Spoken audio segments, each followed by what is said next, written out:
তো আমার হাতের এই পাশে আপনারা মনে হয় শব্দ শুনতেছেন। এই যে দেখেন প্রচুর গাড়ি চলছে, কিন্তু এইটা হচ্ছে যে পৃথিবীর সবচেয়ে দুর্দান্ত হাইওয়ে। এই হাইওয়েতে স্পিড লিমিট নাই, অর্থাৎ গাড়ি যত স্পিডে সম্ভব চলতে পারে এবং বিশাল হাইওয়ে আর কি, আমি আপনাদেরকে পরে দেখাবো। এবং এই হাইওয়েটার চারপাশে কিন্তু বৃক্ষও আছে, দেখেন ওই পাশেও জঙ্গলের মতো গাছ, এইদিকে তো পুরাটাই জঙ্গল আর কি। তো এই যে ফিরিয়ে দাও সে অরণ্য লৌহে নগর, অরণ্যও আছে নগরও আছে, যদি মানুষ সেটা চায় কোনোটাই কাউকে ফিরিয়ে দেওয়ার দরকার নাই। কেননা একই সাথে জঙ্গল এবং পৃথিবীর সবচেয়ে দুর্দান্ত রাস্তা হাইওয়ে, যেটা হচ্ছে যে আমার মনে হয় জার্মানির হাইওয়ে। আপনারা জানেন যে 1 নম্বর হাইওয়ে পৃথিবীতে, এই সেন্সে আপনি প্রচুর গতিতে গাড়ি চালাতে পারবেন এবং এক একটা গাড়ি হচ্ছে যে আপনার দুর্দান্ত গতিতে ছুটে যাচ্ছে। এটার পাশেই হচ্ছে জঙ্গলটাও আছে।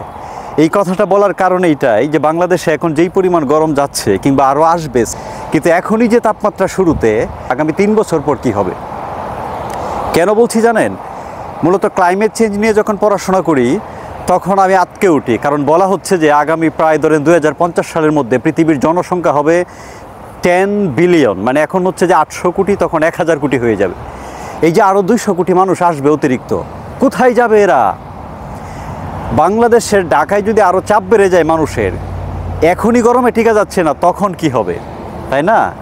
তখন যেটা হবে যে মানুষ আসলে যে তখন বলবে সবাই যে নগরকে ফিরিয়ে দাও, অরণ্যকে নাও। কিন্তু আসলে আপনি চাইলেও তখন নগরকে ফিরিয়ে দিয়ে অরণ্য নিতে পারবেন না। কিন্তু যেটা করতে হবে, একই সাথে থাকবে হচ্ছে দুর্দান্ত হাইওয়ে, পৃথিবীর দুর্দান্ত স্পিডে এক একটা গাড়ি ছুটে চলছে, চলুক। এই যে ট্রাক যাচ্ছে মাল নিয়ে, যেতে হবে, কারণ আমাদের তো এটাও দরকার, শিল্পটা, তাই না? আপনি যতই বলেন শিল্প বাদ দাও, নগর ফিরিয়ে দাও, অরণ্যকে নাও, হবে না।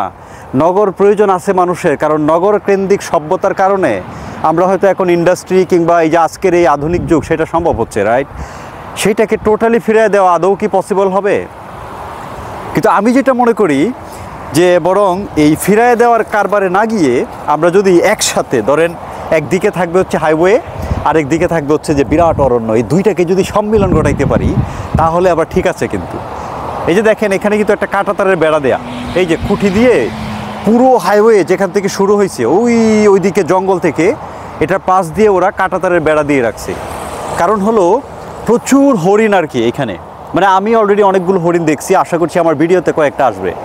তো এই হরিণগুলো করে কি, মাঝে মাঝে আবার এই দিক দিয়ে জাম্প করে হাইওয়ে যদি ক্রস করতে চায় বা হাইওয়ের মাঝে যদি চলে যায়, তখন আবার অ্যাক্সিডেন্ট হয়। এই জন্য ওরা কাঁটাতারের বেড়া দিয়ে রাখছে, যাতে জঙ্গল থেকে হরিণ বা অন্য কোনো প্রাণী যাতে হাইওয়েতে না যায়। আবার হাইওয়ে দিয়ে মানুষ ছুটছে, ফলে আমার মনে হয়েছে যে একটা কম্বাইনেশন, একদিকে প্রকৃতিকে সেভ করো, প্রাণীগুলোকেও সেভ করো, আরেক দিকে হচ্ছে হাইওয়েকেও অবমুক্ত করে দাও, ছুটুক মানুষ যেভাবে ছুটতে চায়। কারণ ছুটে যাওয়া এবং ছুটা আমার মনে হয় মানুষের একটা আজন্ম ইচ্ছা, আজন্ম একটা আকাঙ্ক্ষা। এটাকে আসলে আপনি থামায় রাখতে পারবেন না, এটাকে ফিরাইয়ে দিয়া শুধু অরণ্য নিয়ে বাঁচাও সম্ভব না। কিন্তু এইরকম কনসাসলি ডিজাইন করা পসিবল। এই হাইওয়েটা কিন্তু বিশাল, এটার উভয় পাশে হচ্ছে মানে ডিভাইডার দিয়ে লেন করা, এবং এক একটা গাড়ি আমি মনে হয় আপনাদের দেখাইতে পারতেছি প্রচণ্ড গতিতে। এমন হয়েছে আপনার এই রোডে 422.5 কিলোমিটার গতিতে গাড়ি চালায় রেকর্ড করে ফেলছে বিশ্বে। আমি নিজেও এখানে 240-250 কিলোমিটার বেগে গাড়ি চালাই এই রাস্তায়, কারণ আমি থাকি হচ্ছে হাইওয়েটা থেকে ওইদিকে গেলে আর কি। তো আমি এদিক দিয়ে অনেকবার ঘুরি, কিন্তু এইবার মনে হলো যেই গরম যাচ্ছে, একটা ভিডিও এখানে দেখানো উচিত। যে আপনি চাইলে, মানুষ যদি একটা রাষ্ট্রকে প্ল্যান করে গড়তে চায়, তাহলে একদিকে গভীর অরণ্য, যেখানে আসলে মানে শান্তি আর শান্তি, ফ্রেশ অক্সিজেন, এবং আপনি গরম লাগলেও আর গরম নাই।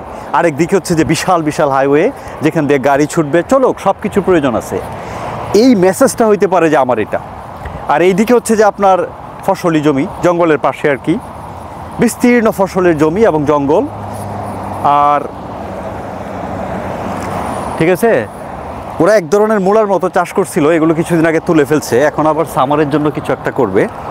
কেমন দেখেন এখানেও কিন্তু এই যে গাছ, এই গাছগুলো কিন্তু লাগানো, অর্থাৎ একটা স্টেজের গাছ তো আছেই, ওরা আবার সেকেন্ড স্টেজ গাছ লাগাই দিছে, এবং এখানে ডিভাইডার দিয়ে রাখছে, পাশাপাশি ভিতরে আবার কাঁটাতার আর কি, যাতে কোনো প্রাণী, মানে প্রচুর হরিণ আর কি।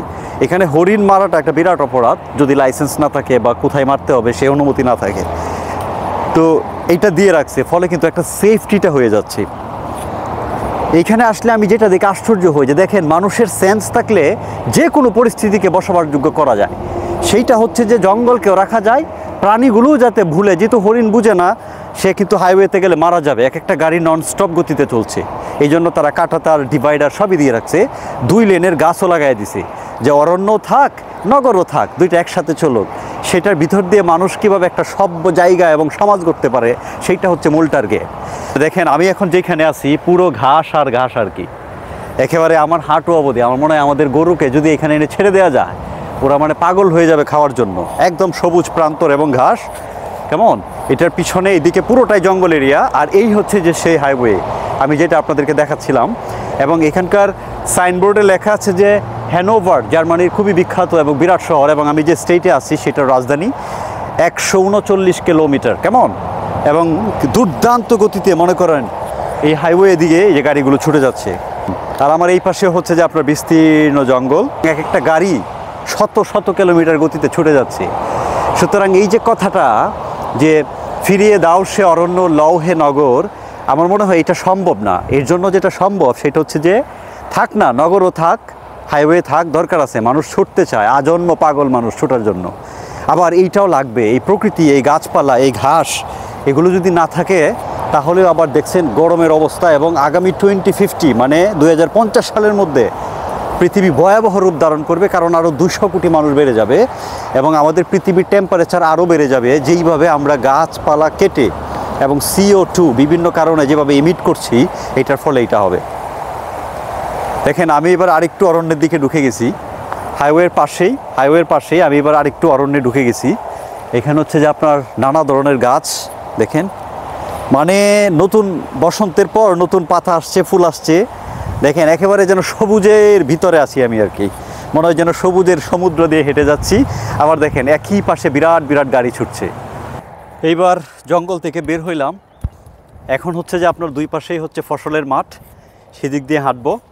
তো ওই সেই জঙ্গল এবং বিস্তীর্ণ জঙ্গলের যে ফাঁকা জায়গা বলা যায়, যেখানে চাষ টাস করে, কিছুটা আমাদের গাজীপুরের ওই গজারি বনের ভিতরে দেখবেন যে এরকম জায়গা কেটে কেটে তারা খালি করে করে বিভিন্ন ধরনের চাষবাস করা বা অনেক জায়গা দখলে নিয়ে নিছে। আমি যখন ওই হুমায়ুন আহমেদের নুহাসপল্লীতে ঘুরতে যাইতাম, ওই উসিলায় আমি গাজীপুরের বেশ গভীর বনে ঢুকতাম আর কি। তারপরে আমার একটা বন্ধু আছে যার বাড়ি হচ্ছে আপনার সেই টাঙ্গাইলের দিকে, যেখানে বিরাট বন চলে গেছে। ওখানে গিয়ে আমি দেখছি যে এরকম জঙ্গলের মাঝখানের অংশগুলো কেটে কেটে নানা ধরনের চাষ টাস করতেছে আর কি মানুষ। ফলে জঙ্গল কিন্তু হুমকির মুখে। এখানেও যে একেবারে কাটে না, দেখেন এখানেও হয়তো জঙ্গল, ওই যে জঙ্গল বা মাঝখানে জায়গাটা ফাঁকা, এদিকে হচ্ছে যে জঙ্গল, কিন্তু এই আবার মাঝখানে জায়গাটা হচ্ছে যে ফাঁকা আর কি। তো এই আর কি, কিন্তু একটা সিস্টেমে রাখা যায়। বলছে যে জঙ্গল কাটতে হয়, মানে একেবারে না কেটেও, কারণ মানুষ বেড়ে যাচ্ছে প্রচুর। কিন্তু সিস্টেমটা হচ্ছে যে কতটুক প্রয়োজন, কতটুক কাটবো, কতটুক কাটবো না, এই সেন্সটা যদি না থাকে, এই কন্ট্রোলিংটা যদি না করে একটা রাষ্ট্র, তখনই কিন্তু আপনার বন্টন উজাড় হয়ে গিয়ে এই যে টেম্পারেচার 42-43, তো আগামী 2050 সালের মধ্যে যে সেটা কোথায় যাবে আপনারা চিন্তা করতে পারবেন না। কারণ আমি এটা নিয়ে পড়াশোনা করতেছি, ক্লাইমেট চেঞ্জের যে রিস্কগুলো নিয়ে। সেইখানে বলা হচ্ছে যে আপনার অধিক টেম্পারেচার বেড়ে যাবে, এবং এমনও হইতে পারে 2050 সালের মধ্যে ওই বাংলাদেশের আপনার যে আমাদের এই মানে কি বলা যায় কোস্টাল এরিয়াগুলো, বঙ্গোপসাগরের আশেপাশের যে অঞ্চলগুলা, সেইখানকার প্রায় 17% মানে 17% ভূমি লবণাক্ত পানি কিংবা বিভিন্ন জলোচ্ছ্বাস যে আসবে, তখন লবণের পানি ঢুকে যাবে এবং মানুষ চাষ টাস করতে পারবে না। ইনফ্যাক্ট ওই অংশগুলো 17% পানির নিচে চলে যেতে পারে। ফলে প্রায় 33 লক্ষ মানুষকে ওই দক্ষিণের অঞ্চল থেকে উত্তরের দিকে চলে আসতে হবে বাঁচার জন্য, থাকার জন্য, কাজের সন্ধানে। Can you imagine? আপনি একবার চিন্তা করেন তো, এই ঢাকা শহর আপনারা যারা আছেন এখন, আরও যদি 33 লাখ লোক নতুন করে চলে আসে ক্লাইমেট চেঞ্জের এই সব কিছুর প্রভাবে, কোথায় যাবে এরা, কি থাকবে, কই খাবে, আর গরম কি পরিমাণ বাড়বে। ফলে গাছ লাগানো এবং পরিবেশবাদী যারা আছেন বা পরিবেশের যারা বিজ্ঞানী বা মন্ত্রী বা যে যা, it is super important right now to understand the problem, to be honest, and we need a balance. একটা ব্যালেন্স লাগবেই, থাকুক না, জমিও থাক, ইয়াও থাক। আবার দেখেন উপর দিয়ে বিশাল বিশাল গ্রেডের বিদ্যুতের লাইন চলে গেছে, ওই যে দেখেন বিদ্যুতের খুঁটি। আবার দেখেন বিশাল, দেখেন এই যে বিদ্যুতের লাইনও কিন্তু চলে গেছে। কথাগুলো কেন বলছি, যে আমার মনে হয়েছে যে জঙ্গল, জমি, মানুষের বসতি, সব কিছুর ভিতরে একটা ব্যালেন্স এখন সমগ্র পৃথিবীর জন্য জরুরি, যদি মানুষ বাঁচতে চায় এবং পৃথিবীটাকেও বাঁচতে দিতে চায় আর কি। এছাড়া সম্ভব হবে না। তো হঠাৎ করে আমি যেহেতু হাঁটতে বের হইলাম, তখন মনে হলো যে অনেকেই দেখি যে আপনারা পছন্দ করেন যে জার্মানির জঙ্গল বন গ্রাম তেপান্তরের মাঠ দেখতে কেমন। এই জন্য মূলত আমি ভিডিওটা করলাম এবং ভাবলাম যে কিছু কথা বলা যায় আর কি। তো যদি ভালো লাগে ভিডিওটা সাথে থাকবেন। আমি মূলত আরও কিছু ব্লগ করব জার্মানিতে, কারণ এখন সামার আসছে, শীতকালে ভিডিও করা যায় না। শীতকালে হচ্ছে আপনার ঘরে বসে থাকতে হবে, প্রচণ্ড ঠান্ডা, আমি খুব একটা বের হইতে চাই না। কিন্তু এখন হচ্ছে যে একেবারে মুক্ত প্রান্তর, চমৎকার ওয়েদার, বাতাস, আপনি জঙ্গলের ভিতর দিয়ে একা একা যেখানে ইচ্ছা ছুটে যেতে পারবেন, কোনো সমস্যা নাই। কেমন? তো এই জন্য হচ্ছে যে আমি আরও কিছু এপিসোড তৈরি করব। আপনাদের সবাইকে আসলে অসংখ্য ধন্যবাদ যারা আমার ভিডিওগুলো দেখেন। ভালো থাকবেন সবাই।